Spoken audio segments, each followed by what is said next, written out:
The goal of this channel is to help coaches who feel like they're alone or that they don't have many resources out there.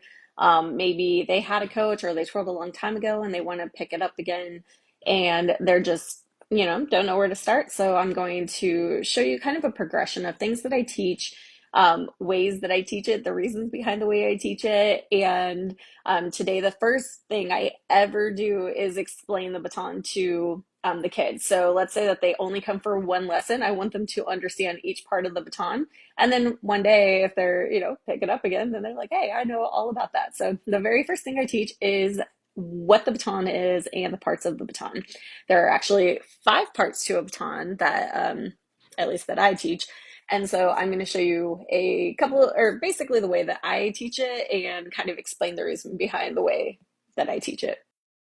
So you can see here, I have a baby baton. Let me see if I can kind of twist it a little bit so you can kind of see the whole thing. So I have this little baby baton, but I mean, all batons are kind of created equal. You always want a metal baton. Don't let them twirl with those little plastic ones.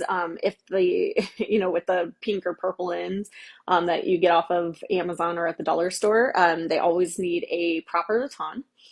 And actually, the price isn't too much different. So I just tell them, spend the extra $10 and get a real baton.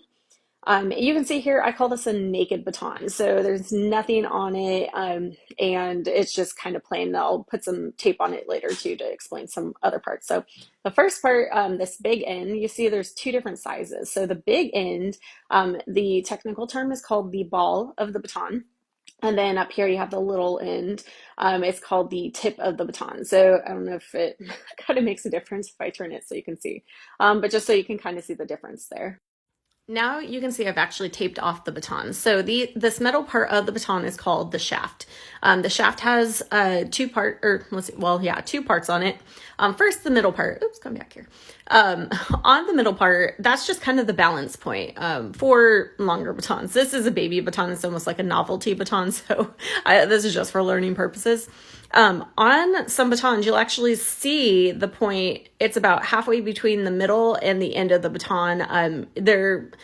There's some indentations on it. I call those diddy dots. I'm pretty sure that's the, technical term, but, you'll see a spot between, whenever I tape off my batons, I definitely make sure I tape off the middle for newer students and, even sometimes experienced ones, but then sometimes I'll tape off that part that's about halfway between the middle and the end, just so they know, kind of where to hold it, where your hand shouldn't go below, just kind of helps them understand, parts of the baton. So I know there are different ways to teach this, so let me know how you teach it to your students.